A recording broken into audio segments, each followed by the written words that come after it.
நானும் எல்லாரும் மாதிரி ஏசி காரு நான் உட்காந்துட்டு போக வேண்டியதானே. நான் நடிச்சுட்டு போறேன், முதல்ல சம்பளம் கூட வாங்கிருக்கலாம், இப்ப குறைச்சு வாங்கிட்டு போறேன். ஆக பணம் பணம் தானே, அதை வாங்கிட்டு நான் உட்கார்ந்து இருக்கலாமே. நான் இன்னைக்கு சென்னையில் அழகா எங்கேயோ ஒரு ஆட்டம் பாடிக்கிட்டு இருக்கலாம், பாட்டம் பாடிக்கிட்டு இருக்கலாம், சண்டை போட்டுக்கிட்டு இருக்கலாம், நடிச்சுக்கலாம். நடிக்கல, எனக்கு தேவையில்லை. நான் வரேன், ஏன் வரேன் சரியா? ஒருவேளை வேற மாதிரி இருந்தா கூட நினைக்கல. ஆண்டவன் மனத்துல பாத்தீங்கன்னா எனக்கு 2 ஆம்பளை பேல, அவன் எதையோ சம்பாரிச்சுக்கிறான், எப்படியோ போட. என்ன கேட்டாங்க, என்னப்பா நீ மாநாடு நடத்துறியே, உன்னை ஏதாவது பண்ணுவாங்களே அப்படின்னு.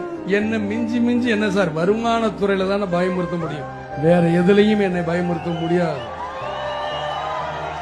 அந்த வருமானத்திலேயே நான் வீடு வித்து தான் நான் இந்த மாநாடு நடத்துறேன் தவிர, மீதி நேரம் என்னை மிரட்டணும்னா நான் வேட்டியை மடிச்சு கட்டிட்டு இறங்குவேங்கிறது அவங்களுக்கு தெரியாது.